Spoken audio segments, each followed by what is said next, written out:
Gandang umaga po, muli ang inyong lingkod, si Chef Roy. Kumusta po kayo? Pagpapalain po kayo ng Diyos, shout out po sa inyo lahat. Pagpapalain po kayo ng Diyos, kung dati na kayong pagpapalain ng Diyos, patuloy kayong pagpapalain ng Diyos hanggang sa buong pamilya po ninyo at ingatan kayo kahit saan kayo pupunta. Shout out po kay Mary Ann Dionisio. Happy birthday, birthday niya ngayon. Si Mary Ann Dionisio, hindi ko po alam kung ilang taon na yun. Mercy Nere, Ogie Pamindanan, shout out po sa inyo. Romilin Toquero, Hasana Lopez, Eve Naka Tabs, shout out kay Jessica Malikay Toquero. Kumusta po kayo lahat?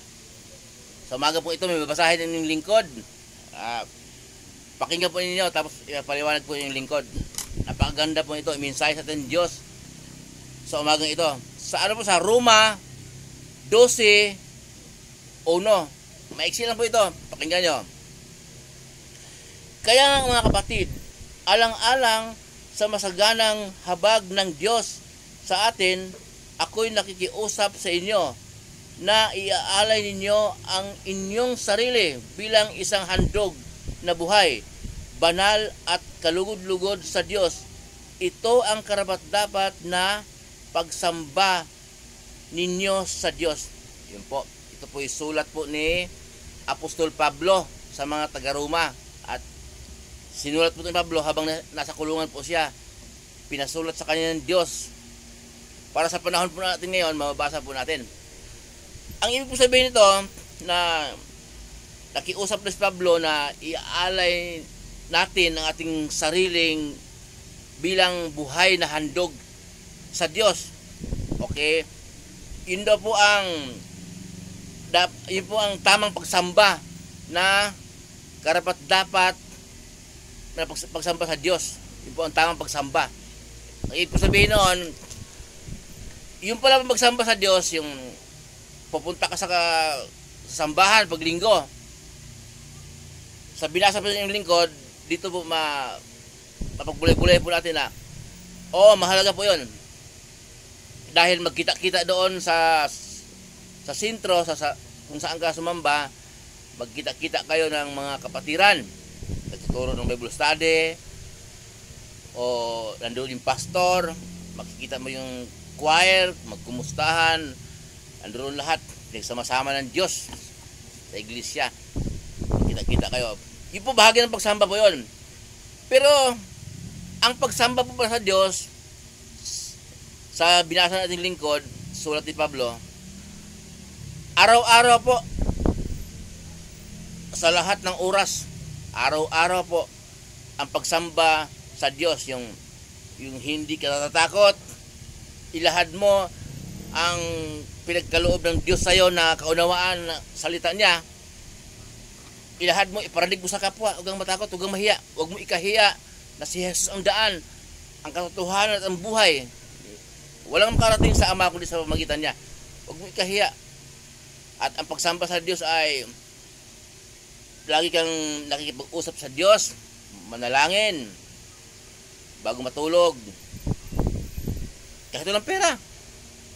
Yung maghapong galawan natin, buhay tayo at malakas. Biyaya yan. Kailangan maramdaman natin na yun ay biyaya pinagkaloob ng Diyos.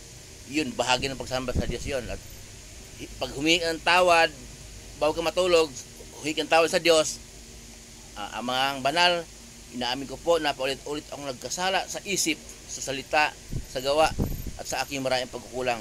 Yun po ay pagpakumbaba sa Diyos, bahagi ng pagsamba sa Diyos. Hindi yung mayabang ka pa, kung mabait ka, wala kang nargabyado, wala kang kagalit, hindi ka nahingi ng tawad. Mabait naman ako wala naman. Yung nagkasala tayo maghapon sa isip, sa salita, sa gawa, at sa ating maraming pagkukulang sa Kanya.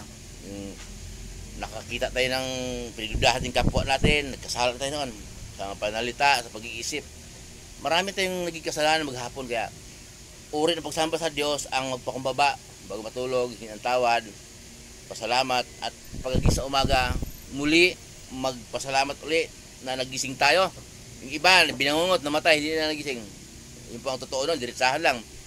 Yung mga pagsamba pa sa Diyos at hindi ko mo po na mabait ka na, very good ka na sa Diyos. May maraming kabaitan dyan na kaya ka lang sinabihang mabait, inapproval mo yung mga kalokohan kasi.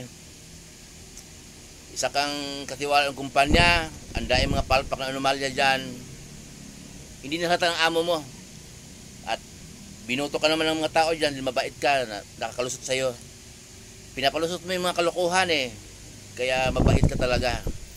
Hindi ka very good sa Diyos. Hindi ka may mga lihim. Kasi po ang mabait, mahirap din yon kung talagang mabait ka sa tao tapos alam mo ang kalooban ng Diyos, mahihirapan ka kung paano mo pagsabayin.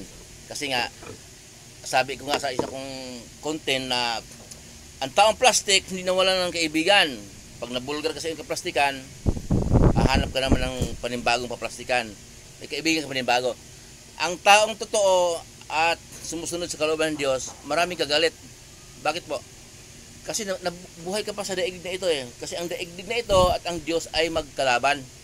Kaya kung totoo ka at sumusunod ka sa kalooban ng Diyos, marami nagagalit sa'yo. Kunti lang ang ma-approve. Kasi kunti lang din naman ang gusto sa salita ng Diyos at gustong maglingkod sa Diyos. Karamihan sa atin, mga pasaway, yun. Hindi pa approval yun. Kaya maiinis sa'yo. Kaya kung totoong tao ka at sumunod ka sa utos ng ating Panginoong Hesus, pinang-araw-araw mo, pinamumuhay mo ang utos ng ating Panginoong Hesus, yun, maraming maiinis sa'yo. Okay? Maraming maiinis sa'yo. Pero huwag mong pansinin yun. Okay? Laban lang. Tuloy mo lang ang paglilingkod sa Diyos. Tuloy mo lang ang pamumuhay araw-araw ayon sa utos ng ating Panginoong Hesus. Kapag mapansin mo na ayaw na sa'yo, huwag mo silang kontrahin. Maglaylo ka rin sa kanila. Maglaylo ka rin sa kanila kung ayaw na sa'yo. Ganun lang po ang mahalaga. Si Jesus ang daan at ang katotohanan at ang buhay. Walang makakarating sa Ama kundi sa magitan ni Jesus. Ngayon, ipanalangin mo rin yung mga taong naramdam mo na ayaw sa'yo bago matulog. Kaya nga yun, pakipagrelasyon sa Diyos. Kasi po, yung maraming namimiso po na counted yun pag mabait ka. Sinasabi kasi, pakipagrelasyon sa Diyos. Yung relasyon po na sinasabi nila, kung Tagalogin natin, ugnayan. Mas maganda pa yung ugnayan pala. Ngayon, kahit mabait ka, ay kung hindi ka sumasampalataya kay Jesus, wala kang ugnayan sa Diyos. Yun.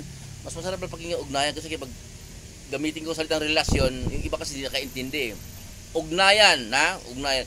Kailangan susunod tayo sa turo natin Panginoong Hesus, ipamumuhay din araw-araw, huwag kang sumang-ayon sa mali.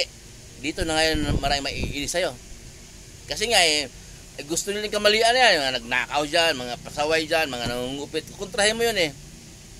Pero huwag mo siyang awayan din. Yung pagka napansin mo ng harap-harapan, ayun, kailangan may masasabi ka sa kanya na mali yan, ganon. Magagalit sa'yo ngayon. Pero huwag kang matakot. Mas matakot tayo sa Diyos. Okay? Mas matakot tayo sa Diyos. Muli po ang iyong lingkod, si Chef Roy. Pagpapalain kayo ng Diyos at sasamahan kayo ng Diyos kahit saan kayo pupunta. Bago po matulog tayo, manalangin tayo. At hingin ng tawad at pagagising, manalangin din. Pagpasalamat sa Diyos na nagising. Yung iba kasi po binangungot, patay na. Mabuhay po kayo.